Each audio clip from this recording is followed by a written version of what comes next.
ಕಡಲೆಕಾಯಿ ಎಣ್ಣೆ ರಿಫೈನ್ಡ್ ಎಲ್ಲ ಬಳಸ್ತೀರಲ್ವರ, 1 kg ಕಡಲೆಕಾಯಿಗೆ ಎಷ್ಟು ರೂಪಾಯಿ ಆಗುತ್ತೆ ಗೊತ್ತಾ ಯಾರಿಗಾದ್ರು?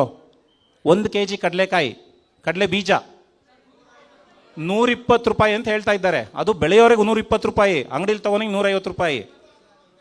ಬೇಡ ಬಿಡಿ, 120 ರೂಪಾಯಿ ಇಟ್ಕೊಳ್ಳೋಣ ಆಯ್ತಾ? 1 kg ಕಡಲೆ ಬೀಜದಲ್ಲಿ ಎಷ್ಟು ಎಣ್ಣೆ ಬರುತ್ತೆ ಗಾಣಕ್ಕೆ ಹಾಕಿದ್ರೆ ಗೊತ್ತಾ? 250ರಿಂದ 300 ಗ್ರಾಮ್ ಮ್ಯಾಕ್ಸಿಮಮು. ನಾನು ಚೆನ್ನಾಗಿ ಹಾಕಿದ್ರು 300 ml ಬರ್ತದೆ. ಸೊ 1 ಲೀಟ್ರ್ ನಾನು ಎಣ್ಣೆ ತೆಗಿಬೇಕು ಅಂದರೆ ಎಷ್ಟು ಹಾಕಬೇಕು ನಾನು ಕಡಲೆ ಬೀಜ? 3.5ರಿಂದ 4 kg. ಎಷ್ಟು ರೂಪಾಯಿ ಆಯಿತು? 120 ರೂಪಾಯಿ ಇಡೀರಿ, 4 kgಗೆ ಎಷ್ಟಾಯಿತು? 480 ರೂಪಾಯಿ ಆಯಿತು. ಆ ಗಾಣಕ್ಕೆ ಹಾಕೋ ನಿಂಗೆ ದುಡ್ಡು ಬೇಡವಾ? ಅವನು ಸ್ವಲ್ಪ ಬಿಸ್ನೆಸ್ ಮಾಡೋದು ಬೇಡವ್ರಾ? ಒಂದು 50 ರೂಪಾಯಿ ಹಾಕೊಳ್ಳೋಣ. 500 ರೂಪಾಯಿ ಇಲ್ದಲೆ ಯಾರಾದರೂ ನಿಮ್ಗೆ ಎಣ್ಣೆ ಕೊಡ್ತಾ ಇದ್ದಾರೆ ಅಂತ ಅಂದರೆ ನಾಮ ಹಾಕ್ತಿದ್ದಾರೆ ಅಂತ ಅನ್ಕೊಂಬಿಡಿ. ಮತ್ತೆ ಹೆಂಗೆ ಕೊಡ್ತಾರೆ? ಒಂದು ನೋಡಿ, ಅದಕ್ಕೆ ಪ್ಯಾರಾಫಿನ್ ಅಂತ ಹಾಕ್ತಾರೆ. ಪ್ಯಾರಾಫಿನ್ ಅದು ಇನ್ನರ್ಟ್, ಅದು ಅದಕ್ಕೆ ಯಾವ ವಾಸನೆ ಹಾಕಿದ್ರು ತಗೊಳುತ್ತೆ, ಯಾವ ರುಚಿ ಕೊಟ್ಟರು ತಗೊಳುತ್ತೆ. ಅದು ವ್ಯಾಸ್ಲಿನ್ ಏನು ಬರ್ತದೆ ನಾವು ಹಚ್ಕೊಳ್ತೀವಲ್ಲ, ಪೆಟ್ರೋಲಿಯಂ ಜೆಲ್ಲಿ, ಆ ಪ್ಯಾರಾಫಿನ್ ವ್ಯಾಕ್ಸನ್ನ ಎಣ್ಣೆಗೆ ಮಿಕ್ಸ್ ಮಾಡ್ತಾ ಇದ್ದಾರೆ.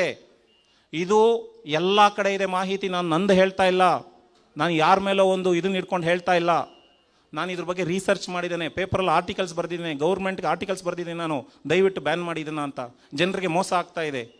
ಪ್ರತಿಯೊಬ್ಬರು ಪೆಟ್ರೋಕೆಮಿಕಲ್ಸ್ ತಿಂತಾ ಇದ್ದಾರೆ. ಪೆಟ್ರೋಕೆಮಿಕಲ್ಸ್, ಪ್ಯಾರಾಫಿನ್ ವ್ಯಾಕ್ಸ್ ಏನು ಗೊತ್ತಾ? ಕ್ರೂಡ್ ಆಯಿಲ್ನಲ್ಲಿ ಪೆಟ್ರೋಲ್ ತೆಗಿತಾರೆ, ಡೀಸೆಲ್ ತೆಗಿತಾರೆ, ಆಮೇಲೆ ಕೆಳಗಡೆ ಗಸಿ ಉಳಿಯುತ್ತಲ್ಲ ಅದು ಪ್ರತಿದಿನ ಅದನ್ನು ಬಳಸ್ತಾ ಇದ್ದೀವಿ ನಾವು ಅಡುಗೆನಲ್ಲಿ. ನಾವು ಮಕ್ಕಳಿಗೆ ಅದನ್ನು ಕೊಡ್ತಾ ಇದ್ದೀವಿ. ಕೊಲೆಸ್ಟ್ರಾಲ್ ಬರ್ದಲ್ಲಿ ಇನ್ನೇನಾಗ್ತದೆ, ಶರೀರಕ್ಕೆ ಆರ್ಥರೈಟಿಸ್ ಆಗ್ದಲ್ಲಿ ಇನ್ನೇನಾಗ್ತದೆ, ಸಮಸ್ಯೆಗಳಾಗಲ್ವರ? ಬಿ ಪಿ ಬಂತು, ಶುಗರ್ ಬಂತು ಅಂತ ಎಲ್ರಿಗೂ ಬೈತಾ ಇದ್ದೀವಿ. ಯಾಕೆ? ನಾವು ಬಳಸೋ ಎಣ್ಣೆ ಸರಿ ಇಲ್ಲ, ಮೈದಾ ಬಳಸ್ತಾ ಇದ್ದೀವಿ. ಶರೀರ ಹೆಂಗೆ ತಡ್ಕೋಬೇಕು? ಹಾಗಾಗಿ ನೀವೇನು ಮಾಡಬೇಕು ಅಂದರೆ ಯಾರನ್ನು ನಂಬಲಿಕ್ಕೆ ಹೋಗಬೇಡಿ. ಭಾಳ ಒಳ್ಳೇದ್ರಿ ತಗೊಳ್ರಿ, ನಾನು ಹಿಂಗಾಗಿದ್ದೀನಿ, ನಾನು ಅವರು ಒಂದು ಡ್ರಾಪ್ ಬಳಸಿದ್ರೆ ಕೇಳಿ, ಅದನ್ನು ಯಾರು ಬಳಸೋದಿಲ್ಲ, ಬರೀ ಚೂನ ಅಂತಾರೆ ನೋಡಿ, ಸುಣ್ಣ ಹಚ್ತಾ ಇದ್ದಾರೆ ಅವರು. ಹಾಗಾಗಿ ದಯವಿಟ್ಟು ಯಾರನ್ನು ಕೂಡ ಗಾಣದ ಎಣ್ಣೆ ಬಿಟ್ಟು ಬೇರೆ ಏನು ಬಳಸಕ್ಕೆ ಹೋಗಬೇಡಿ. ಗಾಣದ ಎಣ್ಣೆ ಅಂದರೂ ನಂಬಲಿಕ್ಕೆ ಹೋಗಬೇಡಿ, ಎಲ್ಲ ಮಿಕ್ಸ್ ಮಾಡ್ಕೊಡ್ತಾರೆ ಇವಾಗೆಲ್ಲ. ನೀವೇ ಕಡಲೆ ಬೀಜ ತೊಗೊಳ್ಳಿ, ಗಾಣಕ್ಕೆ ಹೋಗಿ ಹತ್ರದಕ್ಕೆ.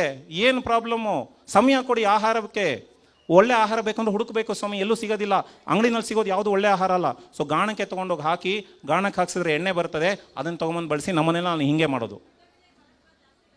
ಏನೂ ಇಲ್ಲ, ಯಾವುದೇ ವೆಜಿಟಬಲ್ ಆಯಿಲ್ ಬಳಸಿದ್ರು ನಡೀತದೆ, ಯಾವುದಾದ್ರೂ ಬಳಸಿ. ಯಾವ ಎಣ್ಣೆಲೂ ಏನು ವ್ಯತ್ಯಾಸ ಇಲ್ಲ. ಯಾವ ಎಣ್ಣೆನಲ್ಲೂ ಒಂದು 50% ವ್ಯತ್ಯಾಸ ಇರ್ಬೋದು ಅಷ್ಟೇ.